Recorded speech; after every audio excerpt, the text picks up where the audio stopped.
Le Zetasizer Nano est le système de diffusion de lumière le plus utilisé au monde. Il sert à mesurer la taille, le potentiel zeta et la masse molaire de nanoparticules et nécessite des volumes d'échantillons minimes, allant jusqu'à 12 microlitres seulement. Ces domaines d'application vont de la caractérisation de colloïdes et de nanoparticules en concentration élevée à la mesure de protéines et de macromolécules dans leur état natif.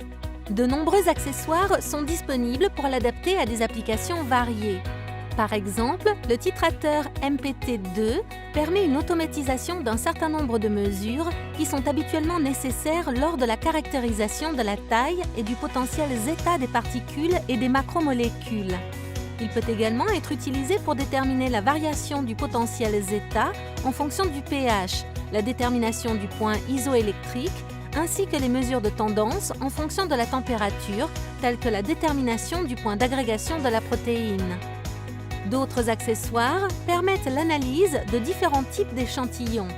La cellule de potentiel zeta de surface, utilisée pour caractériser les surfaces non conductrices, la cellule haute concentration pour mesurer les échantillons fortement concentrés sans dilution, ou la cellule à écoulement en quartz pour se connecter sur les systèmes de chromatographie d'exclusion stérique.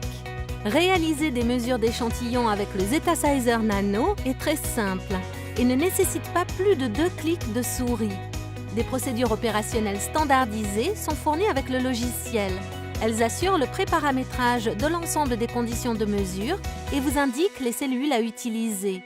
La granulométrie s'effectue dans des cellules en plastique jetables comme celle-ci, tandis que le potentiel zeta ou mobilité des protéines est plus souvent mesuré dans des cellules à capillaires en nu, à usage unique comme celle-ci. Je vais maintenant vous montrer comment réaliser une mesure granulométrique. Remplir la cellule, l'insérer dans l'appareil, mettre en place le couvercle thermique, puis fermer le capot. Pour lancer les mesures, cliquez sur ce bouton. Vous pouvez observer la fonction de corrélation tracée à chaque nouvelle mesure et la distribution de taille en cours d'acquisition.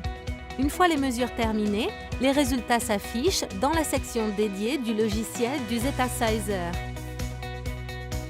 Le Zetasizer Nano permet la caractérisation intégrale des protéines, des colloïdes et des nanoparticules.